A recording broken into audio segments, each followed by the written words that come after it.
से जुड़ी एक और बड़ी खबर है। मनोज झा ने इस पर पोस्ट कर बड़ा संकेत दे दिया है। सीट बंटवारे पर बातचीत के बीच मनोज झा का ये पोस्ट सामने आता है और वो लिखते हैं कि रहीमन धागा प्रेम का मत तोड़ो छिटका है, टूटे से फिर न मिले, मिले गांठ परी जाए, हर अवसर के लिए प्रासंगिक, जय हिंद।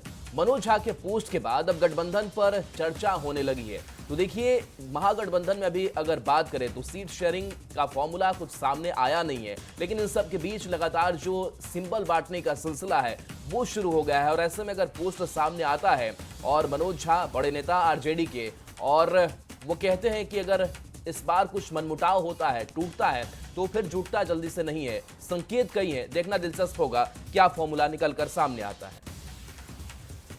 देखिए, मनोज झा के पोस्ट पर इमरान प्रताप गढ़ी का जवाब भी सामने आया है। कांग्रेस सांसद इमरान प्रताप गढ़ी का जवाब आया है, जिसमें पानी आंख में भरकर लाया जा सकता है, जब भी जलता शहर बचाया जा सकता है। उन्होंने ये बात कही है। तो लगातार सोशल मीडिया के जरिए नेता अपनी अपनी राय रखते हुए नजर आते हैं। अब मनोज झा ने जो पोस्ट किया उस पर इमरान प्रताप गढ़ी ने जवाब दिया है। उनके पोस्ट पर उन्होंने सीधे तौर पर रिप्लाई किया है और लिखा है कि पानी आंख में भरकर लाया जा सकता है, अब भी जलता शहर बचाया जा सकता है।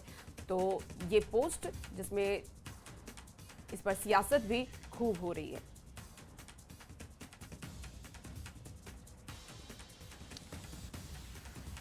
और तेजस्वी यादव से जुड़ी बड़ी खबर है। तेजस्वी यादव नामांकन करेंगे। राघोपुर विधानसभा सीट से एक बार फिर से चुनावी मैदान में होंगे। 15 अक्टूबर को नामांकन की तारीख है। 15 अक्टूबर को नामांकन करने जा रहे हैं। सुबह 11 बजे नामांकन करेंगे। वैशाली समाहरणालय में नामांकन पत्र अपना दाखिल करेंगे। तो देखिए, नॉमिनेशन का दौर भी चल रहा है और ऐसे में अब तेजस्वी यादव अपने विधानसभा क्षेत्र से नॉमिनेशन करेंगे। राघोपुर उनका विधानसभा क्षेत्र और पूरी तैयारी है, समाहरणालय में अपना नामांकन करेंगे। और वहीं दूसरी तरफ देखिए, रेखा पासवान भी नामांकन करने वाली हैं। मसौढ़ी विधानसभा सीट से नामांकन करेंगी। आज रेखा पासवान करेंगी नामांकन। संजीव कुमार करेंगे परबत्ता सीट से नामांकन। आज संजीव कुमार नामांकन करने वाले हैं। तो बड़ी खबर आपको बिहार चुनाव से जुड़ी हुई बता रहे हैं, जहां नॉमिनेशन का दौर अब शुरू हो गया है। तेजस्वी यादव अपने विधानसभा क्षेत्र राघोपुर से नामांकन करेंगे। दूसरी तरफ मसौढ़ी विधानसभा सीट से भी नामांकन किया जाएगा। रेखा पासवान वहां से नामांकन करने वाली हैं। और आपको बता दें कि संजीव कुमार भी परबत्ता सीट से नामांकन करेंगे। सीटों का फॉर्मूला भले ही अभी तक तय नहीं हुआ हो महागठबंधन में, लेकिन उम्मीदवारों की घोषणा कहीं ना कहीं हो गई है और अब उम्मीदवार नामांकन करने जा रहे हैं। बड़ी खबर आपको इस वक्त बिहार चुनाव से जुड़ी हुई बता रहे हैं, जहां महागठबंधन में सीट बंटवारे को लेकर के अभी भी सस्पेंस बरकरार है, लेकिन उम्मीदवारों के नामांकन की खबर सामने आ रही है। और अमित शाह बिहार दौरे पर आएंगे। अमित शाह का अहम बिहार दौरा यह माना जा रहा है। तारीख 16 से 18 अक्टूबर तक की होगी। बिहार में मौजूद रहेंगे अमित शाह। बिहार में 2 जनसभा भी शाह करेंगे। कार्यकर्ताओं से भी शाह संवाद करेंगे। चुनाव ऐलान के बाद शाह का यह पहला दौरा होगा। 2 दिनों का यह बिहार दौरा होगा, जहां पर वो संवाद भी करने वाले हैं और 16 से 18 अक्टूबर तक बिहार में रहेंगे।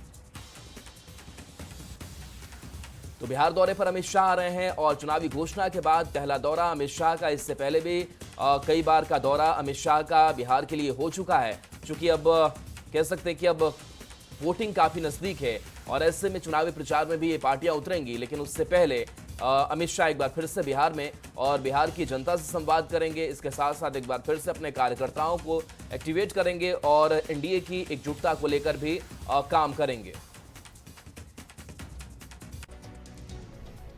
और देखिए, जेडीयू ने अब तक 7 उम्मीदवारों को सिंबल दे दिया है। जेडीयू ने मोकामा सीट से अनंत सिंह को सिंबल दिया है। साथ ही सिद्धार्थ पटेल, संतोष निराला, सुनील कुमार को भी सिंबल मिला है। संतोष निराला को राजपुर सुरक्षित सीट से सिंबल दिया गया। जितेंद्र कुमार, रत्नेश सदा, मदन सहनी को भी जेडीयू का सिंबल मिला है। तो मदन सहनी को बहादुरपुर सीट से सिंबल मिला है।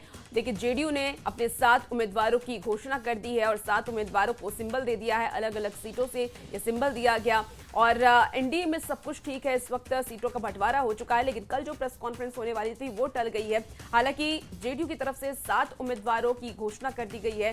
जेडीयू से बता दें आपको, मोकामा सीट से अनंत सिंह, जो बाहुबली भी कहे जाते हैं, और अनंत सिंह एक बार फिर से चुनावी मैदान में है। वो आज नामांकन करने वाले हैं। उन्हें जेडीयू से उतारा गया है उम्मीदवार के तौर पर। वहीं सिद्धार्थ पटेल, संतोष निराला, सुनील कुमार को भी सिंबल मिला है। संतोष निराला की अगर हम बात कर लें तो राजपुर सुरक्षित सीट से उन्हें सिंबल दिया गया। जितेंद्र कुमार, रत्नेश सदाम, मदन सहनी को भी जेडीयू से उम्मीदवार बनाया गया है। तो मदन सहनी को बहादुरपुर सीट से सिंबल मिला।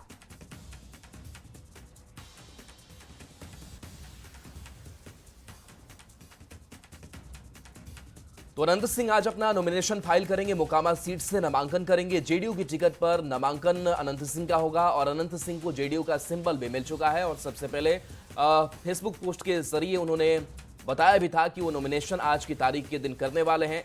पूरी तैयारी है और आज अनंत सिंह अपना नॉमिनेशन फाइल कर देंगे। मोकामा की यह सीट होगी और इससे पहले उनकी पत्नी इस जिम्मेदारी को संभाल रही थी, लेकिन अब चूंकि जेल से बाहर है और चुनावी मैदान में